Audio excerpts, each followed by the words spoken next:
Sesaat lagi Anda akan mendengarkan program Renungan Sahabat Seperjalanan bersama Pendeta Wendy Pratama. Selamat mendengarkan.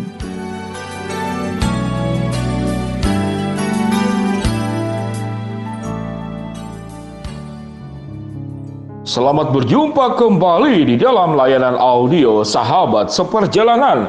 Hari ini adalah hari Minggu 11 April 2021. Tema renungan dan saat teduh kita dengan judul Daerah Terlarang. Daerah Terlarang.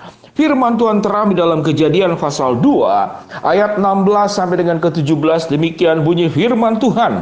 Lalu Tuhan Allah memberi perintah ini kepada manusia, semua pohon dalam taman ini boleh kau makan buahnya dengan bebas.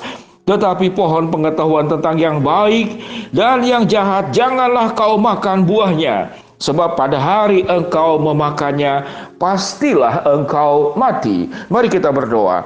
Bapa yang di dalam sorga, ya Tuhan, berikan kepada kami sebuah pemahaman yang benar, pengertian dan hikmat bijaksana, tatkala kami mengerti akan larangan-larangan yang diberikan oleh Allah, dan bagaimana kami dipanggil untuk mentaatinya. Di dalam nama Tuhan Yesus kami berdoa. Amin. Sahabat seperjalanan yang dikasihi Tuhan, kalau disuruh memilih, mana engkau memilih? Memilih larangan atau memilih apa yang diperbolehkan? Biasanya manusia akan langsung memilih apa yang diperbolehkan. Jadi dianggap sudah punya konotasi negatif bahwa kalau larangan itu menyusahkan dan tidak mengenakan. Kalau itu diperbolehkan, maka itu menyenangkan kita, maka itu akan memuaskan kita. Kalau larangan dan diperbolehkan, belum ada item apa yang dilarang dan apa yang diperbolehkan, lalu kita hanya mengiyakan apa yang diperbolehkan, itu bahaya sekali. Misalkan contoh, Anda diperbolehkan minum racun, misalkan minum racun, apakah engkau akan menerimanya? Tidak, engkau akan mengubah minum racun itu menjadi larangan. Apa yang diperbolehkan itu adalah misalkan masuk neraka, boleh masuk neraka, mau, maka kita akan menghindarinya. Sahabat seperjalanan yang dikasihi Tuhan, sehingga baik larangan, baik apa yang diperbolehkan oleh Allah, dua-duanya adalah kebaikan kepada kita. Sehingga dengan demikian di dalam Kejadian pasal 2 ayat 16 sampai 17 dikatakan di sini, Allah melarang untuk memakan buah pengetahuan baik dan jahat itu, sebab waktu engkau memakannya, pastilah engkau mati. Namun buah yang lain selain pohon pengetahuan baik dan jahat, itu engkau bebas untuk memakannya. Jadi dalam kehidupan orang percaya, Tuhan itu memberikan dua bagian, satu larangan dan yang satu adalah yang diperbolehkan. Dan dua-duanya adalah demi kebaikan untuk kita semua. Demi kebaikan untuk kita semua. Pada dasarnya seringkali manusia itu adalah bertanya, melakukan debat, melakukan kritik kepada Tuhan. Mengapa engkau berikan pengetahuan baik dan jahat, buah dan pohon itu, sehingga manusia jatuh di dalam dosa? Alangkah baiknya kalau itu tidak ada. Alangkah baiknya kalau itu tidak ada. Itu pikiran kita. Lalu kita mengatur Tuhan. Sahabat seperjalanan, engkau akan sulit mengerti apa yang Tuhan kehendaki. Sebab mengapa? Sebab Allah menciptakan engkau bukanlah robot, bukanlah benda. Engkau diberikan kehendak, engkau diberikan pikiran, engkau diberikan free will, kehendak bebas. Engkau diberikan perasaan yang mandiri.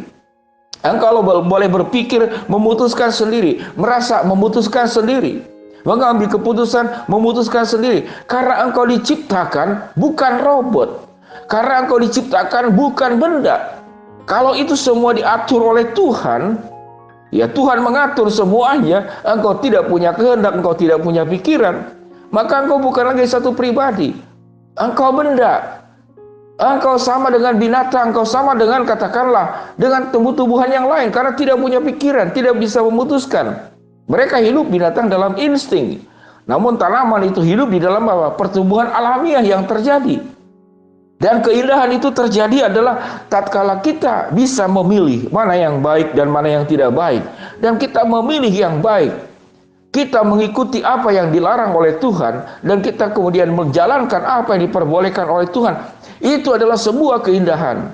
Kalau kita boleh ilustrasikan, maukah kita punya anak yang dari terlahir, pikiran kita masuk ke dalam anak itu, perasaan kita masuk ke dalam anak itu, kehendak kita masuk ke dalam anak itu, dan anak itu kehilangan kepribadian.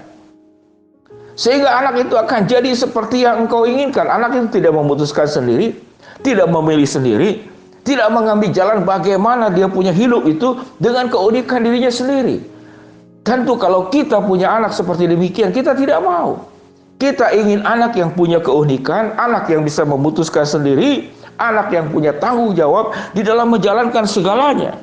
Sahabat seperjalanan yang dikasihi Tuhan, kalau kemudian Allah menurunkan larangan-larangan dari larangan pertama yang ada terjadi di dalam dunia, Adam dan Hawa tidak boleh menyentuh buah pengetahuan baik dan jahat. Itu adalah kebaikan. Yang lain itu bebas engkau makan. Jadi yang dilarang satu, yang bebas itu sedemikian banyak. Namun sifat manusia demikian. Yang dilarang dia penasaran, dia coba-coba menembus-tembus garis batas yang tidak boleh. Tetapi yang diperbolehkan kadang-kadang tidak diperdulikan. Di dunia ini Allah memberikan kepada kita banyak hal yang diperbolehkan. Engkau boleh mencintai dengan cara benar, engkau boleh mengampuni, engkau boleh berbagi, engkau boleh bersuka cita, engkau boleh bahagia, engkau boleh memuji Allah, engkau boleh berdoa, engkau boleh makan makanan yang sehat, engkau boleh bepergian ke luar negeri, engkau boleh sekolah, engkau boleh mengembangkan bakatmu, engkau boleh berbisnis, engkau boleh menemukan penemuan-penemuan keilmuan. Sedemikian banyak yang diperbolehkan, dan itu membawa kebahagiaan, membawa kemajuan, membawa berkat buatmu. Tatkala itu dimiliki oleh dirimu, maka engkau menjadi pribadi yang juga memberkati orang lain. Sedemikian banyak yang diperbolehkan, namun yang dilarang itu yang kemudian kita lakukan. Allah melarang kita marah-marah, Allah melarang kita benci, Allah melarang kita fitnah, Allah melarang kita mencuri, Allah melarang kita bersaksi dusta, Allah melarang kita untuk kemudian menganggap Allah itu tidak ada. Ada larangan dan ada yang diperbolehkan. Kehidupan kita pada akhirnya akan diselamatkan oleh apa? Diselamatkan oleh pilihanmu sendiri. Engkau akan memilih jalan yang kemana. Di dalam perjalanan kita keluar kota kemana, kita bertemu dengan rambu-rambu. Rambu-rambu lalu lintas, penerang, petunjuk. Pada saat engkau taat sepenuhnya kepada rambu-rambu lalu lintas itu, maka engkau akan sampai tujuan dengan selamat. Kehidupan kita juga demikian. Kalau kita mengikuti rambu-rambu yang Allah berikan lewat firman-Nya, lewat perintahnya, apa yang boleh dan apa yang tidak boleh, engkau akan selamat sampai kepada tujuan.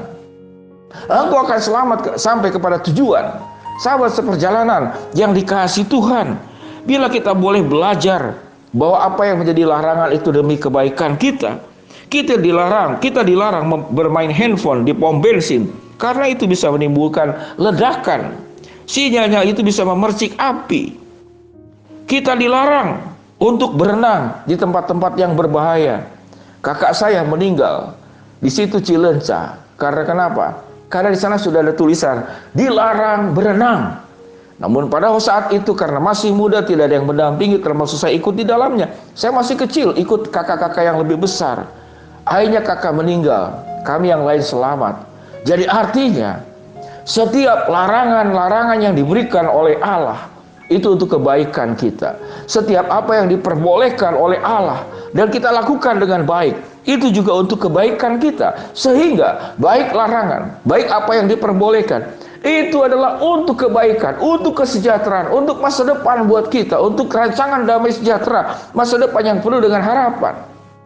Satu perkara yang kita harus lakukan untuk berbicara tentang masalah daerah terlarang, biarlah kita taat kepada Allah. Apa yang dilarang jangan dilakukan. Apa yang disuruh, apa yang diperintahkan, itu yang kita lakukan. Mari kita berdoa. Bapa yang di dalam sorga, hamba-Mu berdoa buat sahabat seperjalanan yang sedang sakit di rumah sakit ataupun di rumah. Tuhan jamah, Tuhan sembuhkan. Buat sahabat seperjalanan yang sedang menghadapi kendala, kesulitan, tantangan, rintangan dan masalah dalam kehidupan, Tuhan membukakan jalan.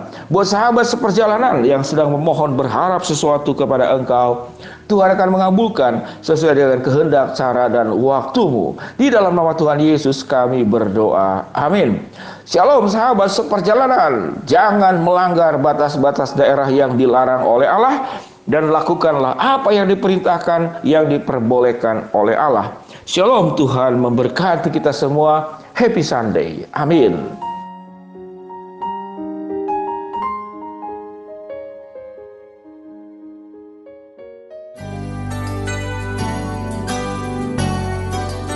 Anda baru saja mendengarkan program Renungan Sahabat Seperjalanan bersama Pendeta Wendy Pratama.